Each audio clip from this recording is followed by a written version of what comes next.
नमस्कार दोस्तों, मैं डॉक्टर अभिनव खरे। आज हम बात करेंगे होम्योपैथी की बहुत ही अच्छी मेडिसिन के बारे में, जिसका नाम है एसिटानिलिडियम, जिसे कि हम एंटी फाइब्रिनम भी कहते हैं। दोस्तों, आज हम इसी मेडिसिन के बारे में चर्चा करेंगे। दोस्तों, यह मेडिसिन बहुत ही छोटी है लेकिन बहुत ही इंपॉर्टेंट मेडिसिन है। यदि किसी व्यक्ति के जो हार्ट है वो धड़कन जो कम हो गई है, हार्ट के फंक्शन कम हो गए हैं, डिप्रेस हो गए हैं, या फिर रेस्पिरेटरी सिस्टम हो गया वो डिप्रेस हो गया, कम हो रहा हो, सांस लेने जो एक मिनट में जितने बार सांस लेनी चाहिए उतने बार प्रॉपर नहीं ले पा रहा है, अच्छे से सांस नहीं ले पा रहा है, सांस लेने में दिक्कत हो रही है, रेस्पिरेशन डिप्रेस हो गया है, साथ ही उस व्यक्ति का जो ब्लड प्रेशर है वो भी नीचे जाने लगा, डाउन हो रहा है। जो हमारा नॉर्मल ब्लड प्रेशर रहता है 120/80, यानी कि 120/80, 120/80 जो हमारा नॉर्मल ब्लड टेम्परेचर रहता है, वो नॉर्मल ब्लड टेम्परेचर ना रह करके ब्लड टेम्परेचर उसका लो रहने लगा हो, यानी कि जो सिस्टोलिक डायस्टोलिक प्रेशर 120/80 है वो घटकर 100/60 है या उससे नीचे आ गया हो, वो इस टाइप कंडीशन में इस मेडिसिन का बहुत ही अच्छा यूज देखा गया है। इसके अलावा भी यदि किसी व्यक्ति का जो नॉर्मल टेम्परेचर 98 डिग्री होता है, उससे यदि किसी व्यक्ति का बॉडी टेम्परेचर यदि कम देखने को मिलता है, 94-95 के नीचे देखने को मिलता है, उस कंडीशन में भी यह मेडिसिन बहुत ही अच्छा काम करती है। दोस्तों, यदि कोई व्यक्ति अच्छे से सांस नहीं ले पाता है, जिसकी वजह से ऑक्सीजन की जो हमारी बॉडी में ऑक्सीजन होता है वह ऑक्सीजन कम होने लगती है, और उस कंडीशन में जो बॉडी होती है वो नीली दिखाई देने लगती है, साइनोस्ट कंडीशन कहलाती है वो। और जब ज़्यादा ऑक्सीजन की कमी हो जाती है तो बॉडी कोलैप्स कर जाती है, उस कंडीशन में भी यह मेडिसिन बहुत ही अच्छा काम करती है। दोस्तों, इस मेडिसिन का नाम एंटी फाइब्रिनम इसलिए पड़ा क्योंकि हमारी जो बॉडी होती है उसमें हार्ट के जो फंक्शन होते हैं या रेस्पिरेटरी जो फंक्शन होते हैं, रेस्पिरेटरी सिस्टम होता है, वो होता है हमारे लंग्स पे आधारित होता है, यानी फेफड़ों पे। जो फेफड़ों में जो फाइबर्स जमा हो जाते हैं, जिसकी वजह से जो रेस्पिरेटरी जो सिस्टम होता है उसके फंक्शन कम हो जाते हैं, डिप्रेस हो जाते हैं, और बॉडी अच्छे से व्यक्ति जो होता है वो अच्छे से सांस नहीं ले पाता, जिसकी वजह से ऑक्सीजन की कमी हो जाती है, या फिर व्यक्ति की जो फेफड़े होते हैं उसमें फाइबर्स जमा हो जाने की वजह से जो ऑक्सीजन जितनी प्रॉपर जानी चाहिए थी वो प्रॉपर ऑक्सीजन नहीं पहुंचती है। जो उसके जो एल्वुलाई होते हैं, लंग्स में जो एल्वुलाई होते हैं वो अच्छे से फूल नहीं पाते हैं, फूल नहीं पाएंगे तो वहाँ पे ऑक्सीजन की अच्छे से नहीं जा पाएगी, जिसकी वजह से उसको सांस लेने में परेशानी होने लगती है, रेस्पिरेशन स्लो हो जाता है। और जब रेस्पिरेशन स्लो हो जाएगा, ऑक्सीजन कमी हो जाएगी, तो बॉडी साइनोस्ट कंडीशन चल जाएगी, बॉडी नीली दिखाई देने लगती है, और कभी कभी इतनी ज़्यादा कमी हो जाती है कि बॉडी कोलैप्स कर जाती है। उस कंडीशन में भी ये मेडिसिन बहुत अच्छा काम करती है। जो हमारे हार्ट होता है उसमें भी ऐसे ही फाइबर जमा हो जाते हैं, जिसकी वजह से जो हार्ट होता है उसके फंक्शन भी स्लो हो जाते हैं, डिप्रेस हो जाते हैं। ये फाइब्रस जो फाइब्रिन जम जाते हैं लंग्स में या हार्ट में, उन फाइब्रिन को हटाने का काम करती है यह मेडिसिन, इसलिए इस मेडिसिन का नाम है एंटी फाइब्रिनम पड़ा। तो इसका जो पेशेंट होता है, इस मेडिसिन का जो पेशेंट होता है वो ठंड के प्रति बहुत ज़्यादा सेंसिटिव होता है, उसको ठंड बहुत ज़्यादा लगती है। ठंड जैसे ही स्टार्ट होने लगती है उसको ठंड स्टार्ट भी नहीं होती, जैसे कि अमूमन जो ठंड होती है वो दीपावली के बाद ही स्टार्ट होती है, लेकिन जैसे ही मौसम चेंज होता है, या जैसे ही अक्टूबर का महीना स्टार्ट होता है, या अक्टूबर मिड एंड आता है, यानी 15 अक्टूबर के आसपास का जो समय आता है, वहाँ पे उस व्यक्ति को हल्की हल्की ठंड लगना स्टार्ट हो जाती है, ठंड के प्रति बहुत ज़्यादा सेंसिटिव होता है। या फिर कहा जाए तो इसका जो पेशेंट होता है, जैसे ही मौसम चेंज होगा, ठंड से गर्मी, गर्मी से बरसात, बरसात से फिर ठंड का मौसम, जैसे तो जो संधि काल होता है मौसम के बीच में, जो मिड वो होता है, इंटरवल होता है, वहाँ पे पेशेंट को ठंड लगती है, बहुत ज़्यादा ठंड लगने की समस्या होती है, और ठंड को बहुत ज़्यादा कैप्चर कर लेता है, कैच कर लेता है ठंड को, जिसकी वजह से उसको बार बार जुकाम होता है, बार बार सर्दी जुकाम होता रहता है, उसको खांसी आती रहती है। इसका जो पेशेंट होता है उसकी प्रवृत्ति होती है, जैसे ही मौसम चेंज होता है उसकी प्रवृत्ति होती है कि उसको सर्दी जुकाम होना ही होना है। ऐसे व्यक्ति को एनीमिया कंडीशन जनरली देखने को मिलती है, और बॉडी में ऑक्सीजन की कमी हो जाती है तो पेशेंट एनीमिक हो जाता है, क्योंकि ब्लड में भी ऑक्सीजन की कमी हो जाती है, पेशेंट एनीमिक रहता है, पानी कम पीता है, बार जुकाम होता है तो उसको पानी भी कम पीता है, और इसके साथ ही उसकी जो सीबीसी करवाते हैं, जो ब्लड टेस्ट करवाते हैं, पता चलता है इसकी जो आरबीसी होती है वो भी टूटने लगती है, आरबीसी भी इसकी टूटने की प्रवृत्ति हो जाती है। डेड ब्लड सेल होते हैं वो डिस्ट्रॉय होने लगते हैं, स्वतः अपने आप डिस्ट्रॉय होने लगते हैं। यदि किसी व्यक्ति में सारी समस्याएं देखने को मिलती हैं तो हमें एंटी फाइब्रिनम मेडिसिन का या इस मेडिसिन का यूज करना चाहिए। ये मेडिसिन बहुत ही अच्छे और शानदार रिजल्ट देती है। पेशेंट को कोलैप्स कंडीशन हो गई हो या फाइबर जमा हो गए हो हार्ट में, लंग्स में, जिसकी वजह से साइनोस कंडीशन या कोलैप्स कंडीशन बन रही हो पेशेंट की, तो पेशेंट उसको रिकवर कर लेता है। ये मेडिसिन उसको रिकवर करवा देती है, फाइब्रस को डिस्ट्रॉय कर देती है। दोस्तों अब हम जानते हैं कि इस मेडिसिन के हमारे अलग अलग बॉडी पार्ट्स पे क्या एक्शन होते हैं, जैसे कि हमारे हेड पर, हमारे सिर में क्या एक्शन होता है, हमारी आंखों में क्या एक्शन होता है, इसके अलावा हमारे हार्ट पे और रिस्पायरेटरी सिस्टम पे मैंने आपको बता ही दिया है उस पर क्या एक्शन होता है। लास्ट टाइम जानेंगे इस मेडिसिन को हमें किस पोटेंसी में यूज करना चाहिए और कैसे यूज करना चाहिए, इसके बारे में हम चर्चा करेंगे लास्ट में। दोस्तों सबसे पहले हम चर्चा करते हैं हेड की, हमारे सिर की। दोस्तों पेशेंट को ऐसा महसूस होता है कि उसका सिर जो है बहुत बड़ा हो गया है, बहुत बड़ा भारी विशाल सिर हो गया है उसका, ऐसा उसको व्यक्ति को महसूस होता है। दोस्तों अब हम हेड के बाद हम बात करते हैं आइस की। आइस में क्या होता है दोस्तों, इस मेडिसिन का जो पेशेंट होता है उसकी आंखें हमेशा पीली पीली दिखाई देने लगती हैं। वो जो आपकी आंखें होती हैं वो व्हाइट होती हैं, लेकिन इसके पेशेंट की आंखें जो होती हैं हल्की सी येलोनेस से डार्क, या फिर कहा जाए तो पैलोनेस देखने को मिलती है। जब इसका पेशेंट सामने की ओर देखता है, अपनी आंखों के सामने कोई देखता है, इमेज देखता है, विजुअल देखता है, या सामने की तरफ की जो व्यू होते हैं उसको देखता है, तो उसकी पेशेंट की आंखों के सामने ऐसा लगता है, पेशेंट को ऐसा महसूस होता है कि उसकी सामने से जो ऑब्जेक्ट है वो सिकुड़ रहा है, कॉन्टैक्ट हो रहा है, सिकुड़ रहा है, उस चकाचौंध सी उसको महसूस होती है। तो ऐसा महसूस होता है कि जो ऑब्जेक्ट रखा हुआ है, जो सीन वो दिख रहा है, वो हल्का सिकुड़ा सिकुड़ा या छोटा छोटा सा उसको दिखाई देता है, जिसकी वजह से वो अपनी आंखें जो है वो ऐसी हल्की सी छोटी करके आंखें देखता है। जैसे आप अक्सर आपने देखा होगा, जो आप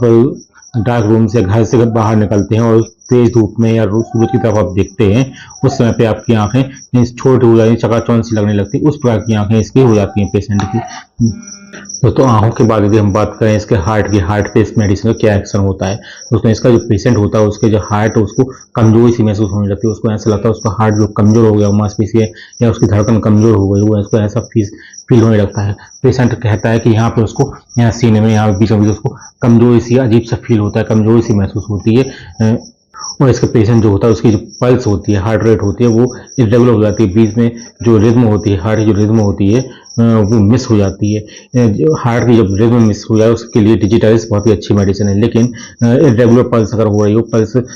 कभी ऊपर नीचे हो रही हो, एक आध मिस पल्स एक आध मिस हो रही हो, उस कंडीशन में जे एंटीफाइब्रिनम मेडिसिन बहुत ही अच्छा काम करती है। और पल्स जो होती है उसकी इरेगुलर तो होती ही होती है, साथ में यदि आप इसके पेशेंट को देखेंगे तो उसके वो मुंह को खोल कर देखेंगे तो आपको पेशेंट का मुंह होता है वहां पे उसको ब्लू पैचेस देखने को मिलते हैं। जैसे कि ब्लू पैचेस आपको कहाँ मिलेंगे, हो सकता है म्यूकस मेम्ब्रेन में, टंग में म्यूकस मेम्ब्रेन होती है, वहां पे आपको ब्लू पैचेस देखने को मिले, या गाल के अंदर जब तो पार्ट होता है वहां पे आपको ब्लू पैचेस देखने को मिल सकते हैं। ये अमूमन उस कंडीशन में होता है जब पेशेंट होता है उसकी बॉडी में या ब्लड में ऑक्सीजन की कमी हो जाती है, यानी कि जो उसके लंग्स होते हैं वहां पे फाइब्रस इकट्ठा हो जाते हैं, एल्वुलाई फाइब्रस जम जाते हैं, एल्वुलाई कड़े हो जाते हैं, जिसकी वजह से जो एल्वुलाई अच्छे से डायलेट नहीं हो पाते, ऑक्सीजन प्रॉपर नहीं जा पाती, सांस नहीं ले पाता, उस कंडीशन में ऑक्सीजन की कमी हो जाती है। तो उसकी जो म्यूकस मेम्ब्रेन होती है मुंह की, तो वहां पे उसको डार्क मतलब ब्लू कलर के पैचेस देखने को मिलते हैं, मुंह में या टंग में देखने को मिल सकते हैं। इसे हम साइनोस्ट कंडीशन भी कह सकते हैं कि उसको मुंह में आपको ब्लू पैचेस देखने को मिले। सिंपल सा लॉ होता है, मतलब साफ भाषा में आप कह सकते हैं वैसे यदि आपको म्यूकस मेम्ब्रेन में ब्लू पैचेस या नीले रंग की म्यूकस मेम्ब्रेन देखने को मिल रही है तो उसकी बॉडी में ऑक्सीजन की कमी हो गई है, आप उसको साइनस सिम्टम से अंदाजा लगा सकते हैं। इसके अलावा इसका जो पेशेंट होता है उसकी जो जब वो यूरिन जाता है, जब आप उसके यूरिन कल्चर टेस्ट करवाते हैं, यूरिन टेस्ट करवाते हैं, तो उसमें एल्ब्यूमिन की मात्रा हमेशा बढ़ी हुई देखने को मिलती है, एल्ब्यूमिनुरिया की कंडीशन डेवलप हो जाती है। जब पेशेंट के यूरिन में एल्ब्यूमिन जमा ज़्यादा निकलने लगता है तो उसके हाथ पैर में, खास तौर से पैरों में स्वेलिंग देखने को मिलती है, एडेमा देखने को मिलता है। ये ज़्यादातर हार्ट के संबंध भी हो सकते हैं या लंग्स की वजह से भी हो सकता है। साइनोस कंडीशन में भी अधिकतर पेशेंटों को ये कंडीशन देखने को मिलती है, पैरों में सूजन आ जाती है, स्वेलिंग आ जाती है। और जो स्वेलिंग होती है स्पेशली एंकल और नी जॉइंट के आसपास होती है, एंकल में होती है या फीट में देखने को मिलती है। यदि इस प्रकार के लक्षण आपको या आपके आसपास किसी व्यक्ति को आ रहे हो तो उसको मेडिसिन यूज करना चाहिए, एंटीफाइब्रिनम या फिर कहा जाए तो एसिटामिनोलिडियम मेडिसिन पेशेंट को हमेशा अपने दिमाग में रखनी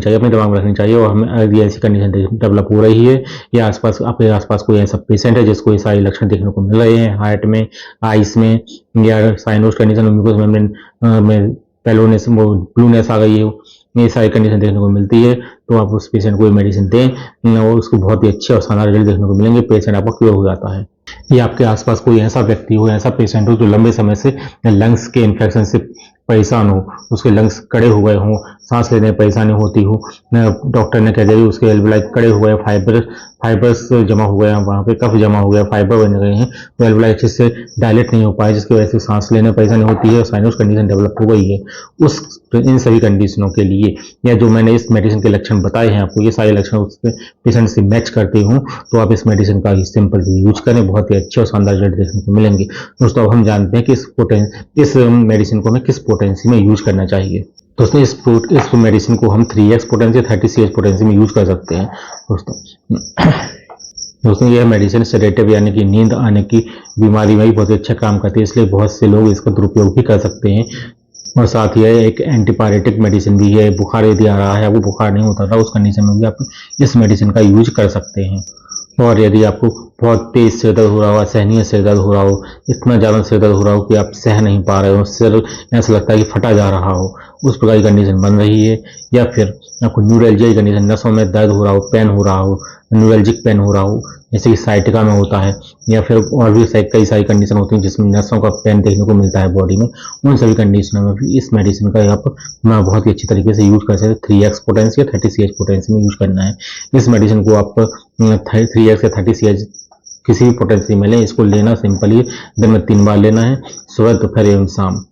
चाहे वो एक्यूट केस हो या क्रॉनिक केस हो, आप दोनों कंडीशन में इसको दिन में 3 से 4 बार ही ले सकते हैं, ज़्यादा आपको नहीं लेना है। ये बहुत ही अच्छे और शानदार रिजल्ट देती है। ये दोस्तों आपको 3x पोटेंसी आसानी से अवेलेबल नहीं होती है, नहीं कहीं पे नहीं मिलती है, तो आपके आसपास जो होम्योपैथ डॉक्टर हो या होम्योपैथी फार्मेसी हो, वहाँ से आप 30 CH पोटेंसी में भी इस मेडिसिन का यूज कर सकते हैं, तब भी आपको शानदार रिजल्ट देखने को मिलेंगे। दोस्तों यदि आपको कहीं पे भी अवेलेबल नहीं होती है, तो यदि मुझे डिस्क्रिप्शन कहीं पे बाई लिंक मिल जाती है, तो मैं डिस्क्रिप्शन में उसको प्रोवाइड करवा दूंगा, आप डायरेक्ट वहाँ से मेडिसिन परचेज कर सकते हैं। दोस्तों आज हमने बात की एस्टेनिलिडियम मेडिसिन के बारे में,